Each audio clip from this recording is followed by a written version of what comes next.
Copa do Mundo de 1970, disputada no México, a seleção brasileira tinha seus grandes nomes do meio para a frente, como Gerson, Tostão, Jairzinho, Pelé e também Rivelino. Mas também tinha outros grandes nomes dessa seleção, como o Carlos Alberto Torres, que era o capitão e também o zagueiro titular da equipe. E um dos jogadores mais injustiçados dessa seleção, que simplesmente foi apagado da história por muitos, tem o seu símbolo representado na bandeira do Grêmio, clube onde ele jogou por toda a sua carreira, e sendo o único titular da seleção brasileira campeão do mundo, jogando por um clube gaúcho. Estou falando dele, Everaldo Marques da Silva, mais conhecido como Everaldo, um dos laterais esquerdos mais polivalentes, técnicos e também limpos da história do futebol brasileiro. Simplesmente despontou muito nos anos 60 e também nos anos 70. Uma pena que a sua carreira e também a sua vida tenha durado muito tempo. E hoje eu vou contar a história desse jogador que foi apagado da história do futebol brasileiro, mas, como eu, vou relembrar a história de um grande lateral que tivemos no futebol brasileiro. Mas antes de começar esse vídeo, eu gostaria que você se inscrevesse no canal e também deixasse o seu like. Everaldo começou a jogar futebol desde criança e já queria se tornar profissional na área. Aos 13 anos, ele já integrou nas categorias de base do Grêmio, clube onde ele jogaria por toda a sua carreira. Subiu ao profissional rapidamente em 1964, que ele tinha um destaque muito particular, que era o seu jogo, que era um lateral clássico. Diferente dos laterais da época, como o Newton Santos, que apoiavam muito os atacantes, o Everaldo ele se preocupava muito com a retaguarda, deixando os pontas sem ser uma sobrecarga, para que eles não pudessem toda vez voltar para ajudar no sistema defensivo e na marcação. O Everaldo ele tinha esse trabalho que ele simplesmente gostava muito de jogar no sistema defensivo, mas ajudava também algumas vezes no sistema ofensivo. O Everaldo ele foi emprestado ao Juventude em 1965, também a experiência, mas já voltou logo no ano seguinte, em 66, onde conquistou seu primeiro campeonato gaúcho. Em 67 conquistou mais um campeonato gaúcho e veio também uma grande novidade, uma surpresa para ele. Ele foi convocado pelo técnico Aimoré Moreira, que era o treinador da época na seleção brasileira, para disputar a Copa Rio Branco contra o Uruguai. E acabou sendo campeão, jogando com outros grandes jogadores do sistema defensivo, como o goleiro Félix, que na época era do Fluminense, Roberto Dias, Sade e também Jurandir. Desses jogadores, somente Everaldo e Félix queriam jogar na Copa de 70. Inclusive, Félix seria o goleiro titular da seleção brasileira nessa época, que foi muito contestado, até porque se dizia que existiam melhores goleiros do que ele, como o Emerson Leão na época que jogava no Palmeiras. Em 69, o Everaldo conquistou mais um campeonato gaúcho, e aí que veio um ponto de interrogação na sua carreira na seleção brasileira. Na época, a seleção era dirigida por João Saldanha, jornalista, e que foi convidado pela CDB, na época da Confederação Desportiva Brasileira, para comandar a seleção brasileira. Ele acabou deixando o Everaldo de fora, colocando o Brito, que era o lateral esquerdo do Santos. Às vezes o Everaldo era convocado, mas para ser banco, ou às vezes nem era chamado.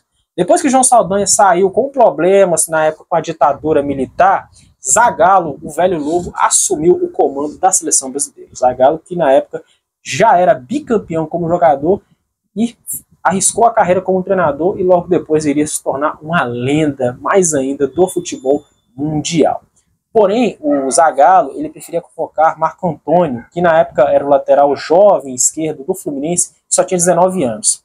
Só que o Marco Antônio ele não era um lateral que tinha tanta técnica como o Everaldo, tanto no ataque quanto também na defesa. Foi então que alguns jogadores da seleção brasileira, como o Brito, o Gerson, reuniram-se com o Zagallo para que eles chamassem o Everaldo para compor a seleção. E o lance curioso é que o Gerson, naquela época, ele falou que o Zagallo ele demonstrou confiança para os jogadores, acreditando neles e chamando o Everaldo. Não existia vaidade e também não existia mimimi naquela época, segundo próprias palavras do Gerson, canhotinha de ouro. O Everaldo ele compôs a seleção brasileira, sendo o lateral esquerdo titular daquele time, disputou todas as 6 partidas, as 6 vitórias do Brasil, até eles conseguirem a posse definitiva da Jules Rimet naquele ano. Depois Depois disso, o Everaldo ganhou tanta popularidade, principalmente no Rio Grande do Sul, que quando ele voltou para o estado, ele fez um desfile a carro aberto durante 3 horas, do aeroporto até o Estádio Olímpico, antiga casa do Grêmio.